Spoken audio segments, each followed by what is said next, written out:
Hey everyone, it's a beautiful day here at Food Up Cycles. I hope you're having a great day as well, and if not, I hope you get to turn it around at some point today.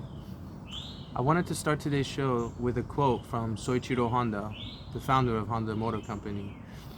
Soichiro said that success is the 1% of your work that results from the 99% of your failures. And I truly, believe that. Soichiro Honda has an amazing story because he failed time and time and time again, but he never gave up and he just kept with it each time he took his failures and kind of tried to assess them and evaluate them in a very logical way instead of an emotional way. And look where that got him. It got him very far. For today's episode, I just wanted to talk a little bit. Let me stop banging on the table. Just wanted to talk a little bit about my own journey to entrepreneurship and kind of like how I got here, because it was not obvious and it was not what I thought it would be at all. So I think the general view of entrepreneurship in our society is kind of unrealistic. It's kind of like for me it's kind of like Hollywoodish. So I always saw myself as an entrepreneur because I'm an outgoing guy. I'm confident. I like to do things my way. I can be very innovative at times. So I always thought, yeah, I'm gonna be entrepreneur. I'm gonna work for myself. But my idea, my vision of how I would get here was completely flawed. I always thought I'm just gonna have an aha moment one day. One day I'm gonna be sitting down. I'm gonna have an aha moment. A light bulb, a eureka moment. Oh, give me a pen and just start jotting things down, and then boom, then I'll just start my company.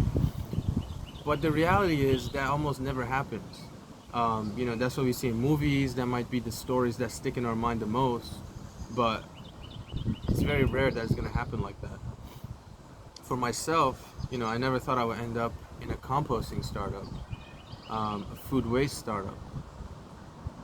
About 2 years ago, I was finishing one of my degrees, my business economics degree, and I took this amazing class that really just changed my view of the world somewhat. And it was environmental economics, and I learned so much in that class. But most importantly, it changed my perspective on a lot of things, kind of like market based and economics based, and I found out about, I don't even know how I got there, to be honest. I was working on some project or something, and I found out about how much food waste we create, especially in the US, especially in the western part of the world. And so, that was kind of interesting, and I was like, wow, that's bad. Because coming from my background, food waste is taken very seriously. There's so many hungry people in the world. My parents always taught us, that to aim for the absolute lowest food waste possible. And so I'm looking at these millions and millions of tons of food waste, and I did some digging, and I found out that obviously, that food goes to landfills, but I found that the effects of that were actually extremely harmful. And I found out that it's one of the main contributors to global warming, which makes sense because we all contribute food waste, and I had a bug on me. That food waste deteriorates in unnatural ways. So without kind of getting bogged down to the details, I found a huge problem. Still, I didn't have that aha moment. I didn't have that light bulb moment, right? I just found out about this problem. Then I started looking into it a little bit more here and there.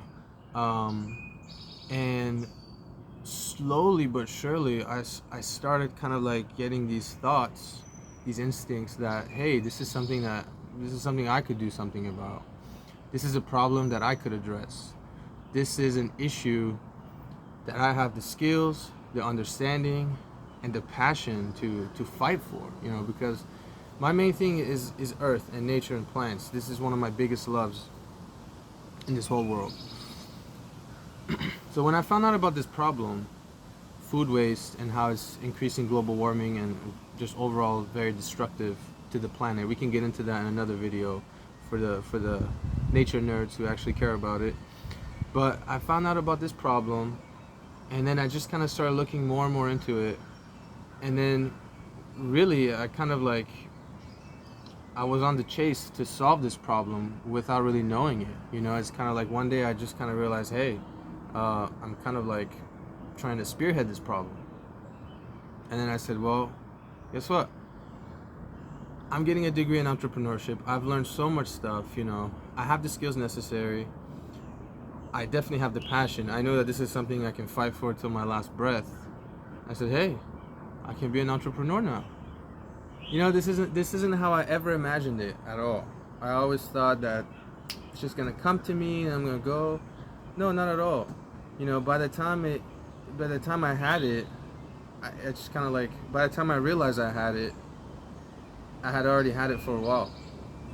And so all of this to say, don't think that your dream, that your vision is gonna just come to you, or even you're gonna get it in the way that you think. Don't just try to see it one way and think this is how it's gonna happen, because you're gonna close doors to so many other things. I never thought that I would be pursuing a composting startup.